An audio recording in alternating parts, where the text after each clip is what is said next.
तो चलिए शुरू करते हैं। चैनल को सब्सक्राइब करो पहले। हाँ जल्दी करो, मुझे पता है कि आप लोग नहीं करते, वीडियो देखते हो लेकिन सब्सक्राइब नहीं करते। कंचना जी, अब ये बताइए कि आखिर परिवारवाद एक ऐसा मुद्दा है जिस पर आपके पास कोई जवाब ही नहीं है। अगर लालू जी जेल गए तो राबड़ी जी को बना दिया, राबड़ी जी के बाद अब तेजस्वी यादव। तो परिवार में रहता वो परिवारवाद वाली, क्योंकि मुख्यमंत्री पद की बात हो रही है। दूसरा, उन्होंने भ्रष्टाचार पर आपको घेरा है। तीसरा, जो सवाल मैं पूछना चाहती हूं कि राहुल गांधी सबसे ज्यादा वोट चोरी सब जगह मुद्दा उठा रहे हैं। कि आपकी पार्टी को एहसास है पिछले चुनाव आप किस मुद्दे पर आपकी पार्टी इतनी सीटें लाई थी? भ्रष्टाचार, बेरोजगारी, ऐसे मुद्दों पर। उन मुद्दों से हटकर सिर्फ वोट चोरी क्या असल मुद्दा बनेगा बिहार में? कि आपको आम आदमी की जिंदगी से जुड़े मुद्दों को उठाना नहीं चाहिए? नहीं, बहुत सारे सवाल पूछे गए हैं। मुझे लग रहा है कि जदयू जितना तो मुझे भी समय मिल ही जाना चाहिए, उनसे ज्यादा विधायक हैं हमारे, है ना। बात तो सही है, भले कम हो लेकिन मुख्यमंत्री पर वही बैठे रहेंगे। और मैं यहाँ एक विषय आप लोग जानते होंगे, भूगोल। मजा नहीं आ रहा है। पिक्चर चालू करो बे। ज्योग्राफी, उसमें हम तो निवेदन करेंगे प्रधानमंत्री नरेंद्र मोदी जी से, आपकी सरकार से, कि उसमें एक लाइन डलवा दे। कुछ था जी इनके पहले, इनके अनुसार कि 2014 में मोदी जी के आने से पहले विश्व के नक्शे पे भारत नहीं था, हिंदुस्तान नहीं था। कुछ था जी, इनको तो बस, है ना, ये जब आए हैं तब ये भारत का नक्शा बना है विश्व के ग्लोब में। पहले कहाँ कुछ था जी? बिहार में कुछ था जी? 2005 में इनके आने से पहले, नीतीश जी के आने से पहले कुछ था जी? बिहार में नहीं था जी। ये आए हैं तो भारत के नक्शे पे बिहार बना है जी। तो इनका ये दावा होता है। लेकिन बिहार में चले जाइए, मैं वहीं से आ रही हूँ, पटना में पोस्टर लगे हैं, क्या लिखा हुआ है? 20 साल में 2 गुना हुआ इंफ्रास्ट्रक्चर। जब 1 गुना था नहीं जी, तो 2 गुना कैसे हुआ जी? बताइएगा जी। हाँ, ये जीविका दीदी ये कह रहे हैं 1.5 करोड़ है, 5 करोड़ कर देंगे, और 1 करोड़ 41,000 ये दावा करते हैं। और हर जीविका दीदी 2 से 3 माइक्रो फाइनेंस कंपनी से लोन लेकर डूबी हुई है कर्ज में। लेकिन ये कहेंगे हम सबको पैसा देंगे जी, हम सबको कर्ज लो, तुम्हें कर्ज देंगे हम, तुम ब्याज में डूबोगे, ऐसा ये दावा करते हैं। 20 साल से इनकी सरकार है महाराज। ये राबड़ी देवी जी को कह रहे हैं कि ये किचन में चाय बना रही थी, कैबिनेट में चली गई। चाय वाला प्रधानमंत्री बन सकता है, चाय वाला प्रधानमंत्री बन सकता है, पर चाय वाला मुख्यमंत्री नहीं बन सकता है जी। और आप बता दीजिए कि राबड़ी देवी जी के टाइम पे, उस जमाने में बिहार में, आज ही का बता दीजिए कि बिहार में महिलाओं का लिटरेसी रेट क्या है जी? बताएंगे जी? और कितने विश्वविद्यालय आपने खोले जी? 20 साल की सरकार तो रही है ना इनके जी, बताइए। एक भी स्टेट यूनिवर्सिटी खोले हैं क्या जी? नहीं खोले हैं जी। सेंट्रल यूनिवर्सिटीज खोले हैं क्या जी? नहीं खोले हैं जी। पटना यूनिवर्सिटी को सेंट्रल यूनिवर्सिटी का दर्जा दिलाए हैं जी? नहीं दिलाए हैं जी। और 10,000 रुपए, और अभी एक मुहूर्त निकला था, उस मुहूर्त में बताया गया चुनाव आ गया, महिलाओं का व्यवसाय बड़ा अच्छा चलेगा, इसी समय 10,000 रुपए दे दो, व्यवसाय शुरू कर लेंगे। 10,000 में तो चाइनीज फोन भी नहीं आता है जी, आप 10,000 में व्यवसाय करवा रहे हैं जी। और पूरा टाइम लालू जी, राबड़ी जी, राहुल जी, ये जी वो जी कर करके आपका खत्म हो गया। तो मुद्दों की बात पर हम आ जाते हैं जी। हम 2020 से 2024 हर समय हम सिर्फ और सिर्फ मुद्दों की बात किए हैं। आज तेजस्वी जी, चारा और परिवार पर आपने कुछ नहीं बोला। चारा पर भी बोल देते हैं जी। चारा खाए जगन्नाथ मिश्रा, जेल जाए लालू यादव, और 55 अधिकारी, कौन अपर कास्ट ब्राह्मण जिन पे केस हुआ था, सब पे केस हटा लिया गया जी। एक मुख्यमंत्री को जो पिछड़े समाज से आए थे फंसा दिया गया जी, और हो गए हम चारा चोर। शिवम त्यागी जवाब दीजिए, फिर चलेंगे उनके पास। हरिश्चंद्र हो गए जी, इनकी छवि अच्छी हो गई जी। प्रदीप जी जल्दी से इसका जवाब दीजिए, फिर हम चलेंगे अक्षत जी के पास। वाह जी सब बोले, पर आंकड़े नहीं बोले जी। अब मैं थोड़े आंकड़े बोल देता हूँ। देखो, शायरी सुननी है इधर जाओ, लफ्फाबाजी सुननी इधर जाओ, आंकड़े सुनने हैं तो इधर आ जाओ। इनने बोला बिहार का लिटरेसी रेट महिलाओं, सुनिए जी, 2000, सुनिए ना जी, 60% से बढ़ के 80% हमने किया।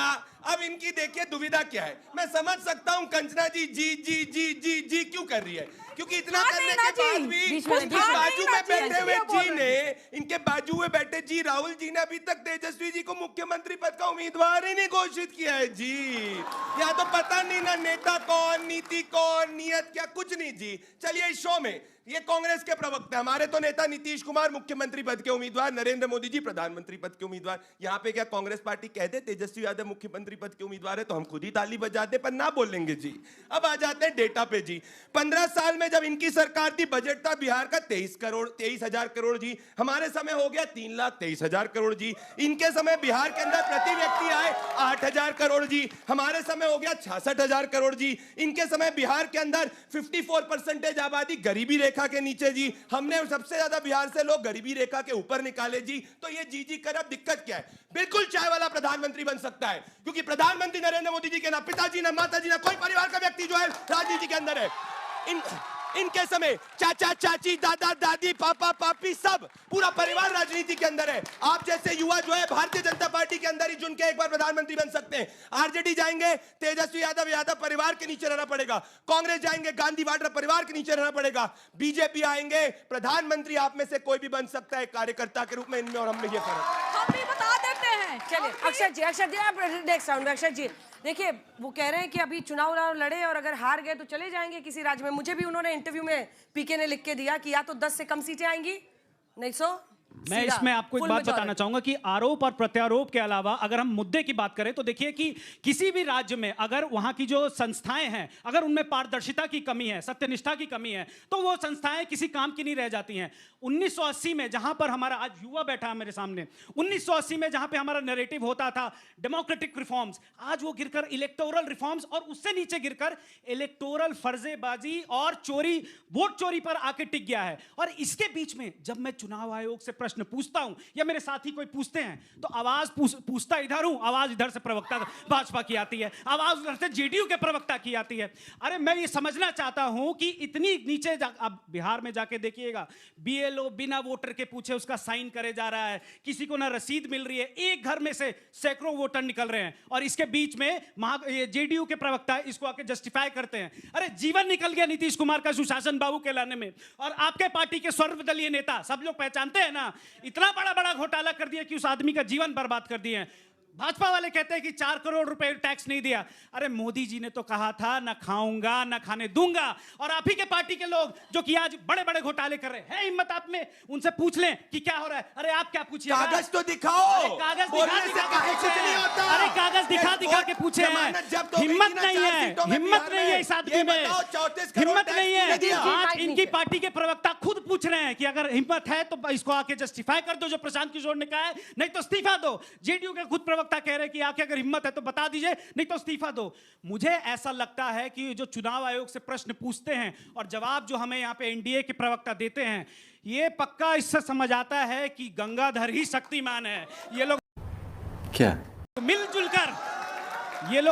कर जो सारे पार्टियां चुनाव लड़ने में लगी हुई हैं, ये लोग वहां से ट्रॉफी उठा के खुर होने के चक्कर में भ्रष्टाचार का आरोप लगा रहे हैं आपके नेताओं पर, जवाब दीजिए। नीतीश कुमार जी पर पीके का एक इंटरव्यू है, वही सुन लीजिए।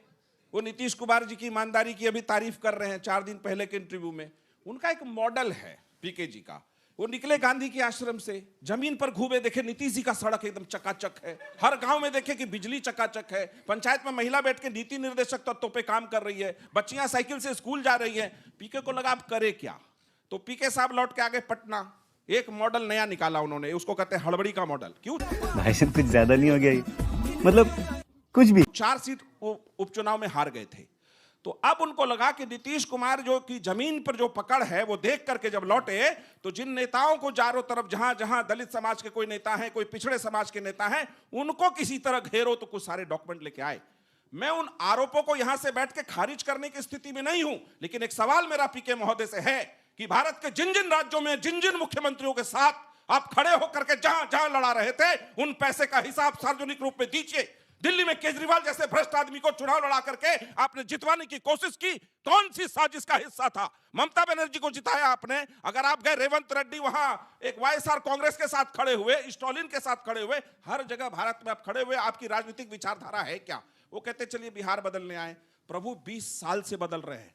पीके हमारी ही पार्टी में थे, उपाध्यक्ष बनाया था नीतीश कुमार जी ने, बहुत सोच समझ करके कैबिनेट की जिम्मेदारी दी थी कि विकास पर कुछ काम करिए। सपना अगर बड़ा हो और घटना करना हो तो ठीक है, आप कागज लेकर के आते रहिए और चुनाव में ये हड़बड़ी का मॉडल पे काम कर रही है। मैं वस्तु स्थिति पर आता हूं। नीतीश कुमार जी की 45 साल की राजनीतिक जीवन में अगर एक लेश मात्र का दाग हो ना, तो आप बताइएगा कि नीतीश कुमार ने किसी करप्शन को समर्थन कभी दिया हो। वो इस तरह के नेता नहीं है। आप गलत कर रहे हैं। पीके जी उनके साथ काम किए हैं, लेकिन वो राजनीतिक रूप में लालच में गलत कर रहे हैं। अब क्या था जी, वो वाले था जी पे क्या था? बिहार को क्यों बोलते नीतीश कुमार? कुछ था जी।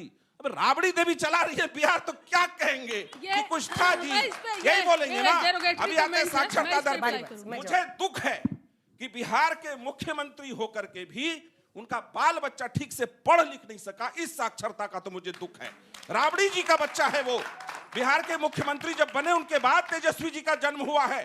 और भी एक दुख है कि बिहार की एक बेटी जो राज्यसभा लोकसभा तक पहुंची, मीशा दीदी, उनकी दीदी है, वो पहुंची मेडिकल कॉलेज जमशेदपुर, वहां से ट्रांसफर पटना करा लिया। आज तक एक पर्चा दिखा दीजिए डॉक्टर मीशा यादव ने इसको पैरासीटामोल लिखा है, बता सकती हैं आप बताएंगे बिहार की साक्षरता दर? बिहार की महिलाओं की साक्षरता दर बढ़ी तो प्रजनन दर में कमी आई, और वो साइकिल पोशाक योजना वहां से शुरू हुई। बिहार के हर महिला को 35% सरकारी नौकरी में आरक्षण नीतीश कुमार जी ने दिया। उच्च शिक्षा में 33% आरक्षण दिया। आप कहां से पढ़ी हैं बताइएगा? आप जिस गांव की हैं, क्या आपने साइकिल पोशाक ली थी? आप जिस गांव की हैं बता के जाइएगा। सड़क किसने बनाया आपके गांव में? आपके गांव में बिजली किसने पहुंचाई? आप ये बता के जाइएगा कंचना जी कि राजद का हर नेता शपथ लेके बताए कि उसके गांव की बिजली और सड़क किसने पहुंचाई। शिल्पी गौतम का हत्यारा कौन है आज तक नहीं पता। इतनी अच्छी लड़की को मार दिया गया, उस पर कुछ नहीं बोलते आप लोग। परिवारवाद थोड़ा आगे बढ़ के देख लेते। क्रिकेट में चले जाते हैं। जय शाह जी आईसीसी के चेयरपर्सन, क्वालिफिकेशन क्या है? वो अमित शाह जी के बेटे हैं। इसके अलावा क्या है उनका क्वालिफिकेशन, जरा बताइएगा तो जी। और दूसरा जो है रोहन जेटली जी है, ये डीडीसीए के प्रेसिडेंट हैं, अध्यक्ष हैं, सुपुत्र है अरुण जेटली जी के। बताइए, ये तो परिवारवाद से आते ही नहीं है। इनके तो क्वालिफिकेशन इनकी होगी ना कुछ। ये 20 साल के 18 साल में दांत जो है, ये दूध के दांत इनके टूटे नहीं होते हैं, तब तक ये क्रिकेट एसोसिएशन का प्रेसिडेंट बना दिए जाते हैं। लेकिन परिवारवाद पे एकदम साफ पाक है। पूरा मंत्रालय इनका भ्रष्ट है, पूरा ऊपर से नीचे तक अधिकारी इनके भ्रष्ट है। लेकिन छवि देखिए जी किसकी? नीतीश कुमार जी की। नीतीश कुमार जी की छवि बिल्कुल अच्छी है, कोई दाग धब्बा नहीं है। चाहे पूरे मंत्री परिषद इनके भ्रष्ट हो, चाहे उगाही कर रहे हो, लेकिन क्या जाइएगा वहां पर? परिवारवाद की बात पूछ रहे हो। 50% मंत्री आपके एनडीए सरकार में परिवारवाद से आते हैं सर। किसी के पिताजी रहे हैं, किसी की माँ जी रही हैं। और बात अगर राबड़ी देवी जी की कर रहे हैं ना, हम बता देते हैं। अरे बाप रे, ये तो धोती खोल रहा है। वो महिलाओं की आवाज थी, ओबीसी एससी एसटी पिछड़े समाज की महिलाओं की आवाज थी। अगर किचन से निकलकर कैबिनेट में गई थी तो भी हमें प्राउड है कि हाँ, किचन से निकलकर कैबिनेट में कोई जा सकता है। लेकिन आप लोगों ने क्या किया? क्या 20 साल की सरकार में एक बार भी आपके जहन में नहीं आया कि किसी महिला को दिक्कत ये है ना, एक सेकंड, दिक्कत ये है ना कि वो किसके किचन में थी, इसकी वजह से वो सीएम बनी। बहुत प्रॉब्लम ये है।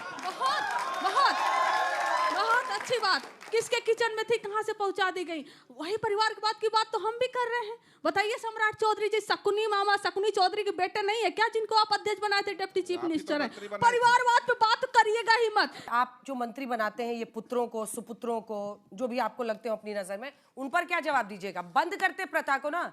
चिराग पासवान कौन है आपके साथ? अनूठे बहुत सारे सहयोगी हैं। अंजना जी, नेक्स्ट भारतीय जनता पार्टी का अध्यक्ष कौन होगा आप बताइए? कोई भी बताइए।